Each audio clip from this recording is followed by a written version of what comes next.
Hi, I'm Debbie Robinson and I'm going to show you how to use our large alphabet stencils and die sets. And the one that you're probably thinking that you wouldn't need any dies for is the one that I'm going to show you how to use next, which is the letter S. So the first thing we need to do is choose our cardstock. So I've chosen for the large base, and you'll see the difference between the stencils where the little smaller stencil, it fits in with your chosen patterned cardstock, and then the larger base one is a little bit chunkier. And so you're just going to decide on your cardstock that you're going to use, whether it be white, craft card, black card. I've chosen black card and a patterned paper. Now the S, on an S, you have like a smaller top and a larger bottom. It's not instantly visible, so you just have a little look and to see which round way that you would do it. So if I put it that way, you can see that not quite right because that's the largest part. So just have a little visual look before you start drawing your stencil. So now I know that that larger base is at the bottom. This one, pretty much the same. So we're just going to pop that onto there. Now the first thing that you need to do is take a pencil with an eraser, or you could use a heat erasable pen just to be able to take out your markings afterwards once you've done this. I find that you take most of it out when you're cutting, but it's always good to know and always be able to rub out anything, any markings that are visible afterwards. So the first thing we're going to do is we are going to draw around the stencil. So take your pencil, draw around all the way. Try not to move that, and then just place that on. So now you can see your S is on your cardstock. The next one we're going to choose is the smaller one with the patterned paper, quite like that with the little two tones there. So I'm just going to move that over, and we're going to do exactly the same where we draw around the stencil. And don't worry if you've gone a little bit over like I've just done there, it's okay. There we go. So that's the two already drawn out. Now, you'll find that you've got these rather funny looking dies. Well, they're funny looking, but they actually help you get into the nooks and the crannies of these curves here. Now, with a pair of scissors, that could be a little tricky. So to follow around, you've got to really get in there. The same with a craft knife. You could use a swivel knife and things like that, but it gets a little bit tricky to be able to get into those places and to get nice, smooth pieces as well. I don't know about you, if you're not if you haven't got a steady hand, it can be quite tricky to get into those. So what we've done is we've made that easier for you by doing the dies, the placement dies that you're going to fit over the top. Now you'll know that that one doesn't quite fit into there. You'll see when you pop that on with your pencil mark. So you'll know just by using that stencil mark that you've done with your pencil, you'll know if you've got it right. So that is the outer part. So I'm going to pop a little bit of tape just down onto there. The same with this one. If I turn that around and put that in the bottom, you can see that it doesn't quite fit. So it doesn't reach, so you need to make sure, and that one fits perfectly. So you know that you've got that placed in the right point. It's very straightforward. And I think that's why it's easier to do it with a pencil where you can visually see it. And then you take your time with that little bit just to make sure that you've got them placed in the right place. The same with these. And again, it's quite self-explanatory. That's a more thinner one, which goes into this one.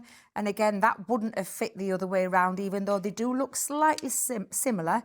They're not the same. And that's because of that placement that you need for those shapes just there. So I'm just going to pop that on. And then the same with this one. It just fits into there perfectly. Who'd have thought you'd have needed a die to be able to cut round there? Well, I tell you, we've done that hard work for you by doing that. It's saving time, saving all that effort, saving all the tricky stages of taking it and curling it around. Those dies are there for a reason. So we're going to pop these onto our plate. Like so. I'll get that way around. And then I'm just going to use a plastic shim and the other cutting plate over the top and run that through your Gemini. Now these will fit through your MIDI, which is your manual die cutting machine. They will fit through there as well. And of course your Gemini Junior. The ones that they won't fit through are the smaller machines. So if I just take those off, and then we're going to release those dies. Now let me see if I can grab a pokey tool. There we go, just to release that.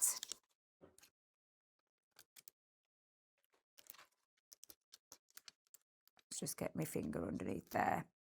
In fact, I'll take that off in a second.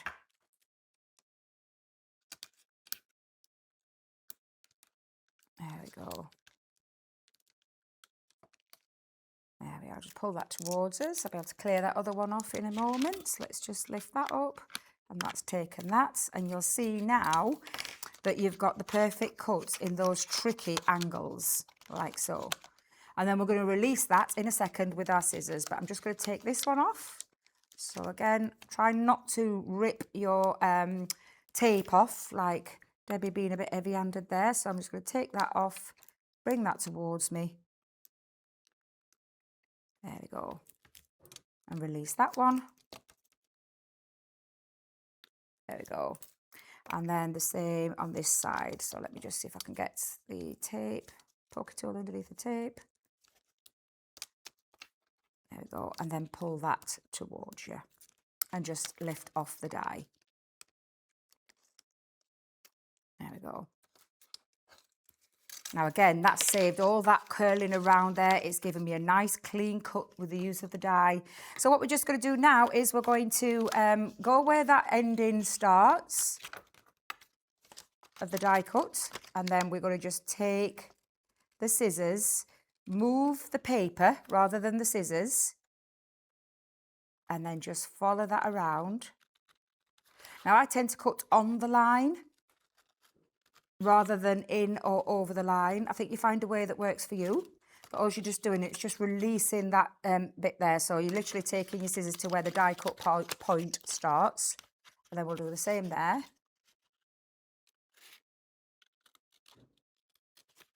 Just get that going. And then again, turn the paper.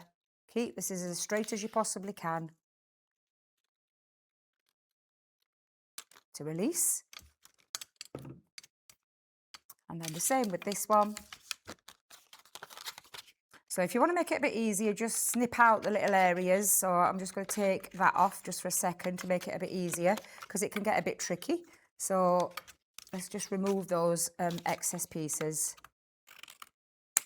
And then the same with that one. There we go. Just to give yourself that little helping start. And then again, where the die cut finishes, you get your scissors and you follow that stencil mark, the pencil mark, sorry, around the stencil, what you drew, and then just turn the cardstock. And then the same with this one. Where the die cut finished, you start your cut with your scissors. And see how much easier it is when you turn the cardstock. A neater finish, cleaner cut. And again, then you're just going to take your eraser,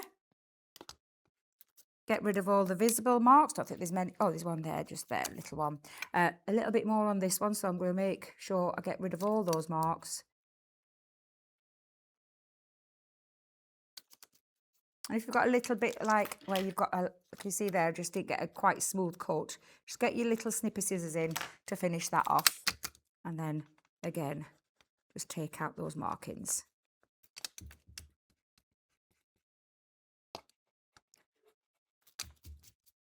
So once that's done, then you're going to have a little look when you place that in to make sure that you've got it the right way around. And again, that's perfect. So we're going to pop our glue onto the back.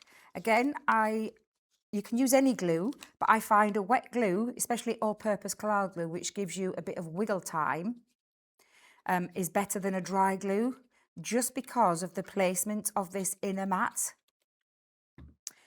Because when you've got a dry glue, when you pop that down, you don't have any time to be able to take that down, apart from taking it back off, which sometimes can rip your cardstock.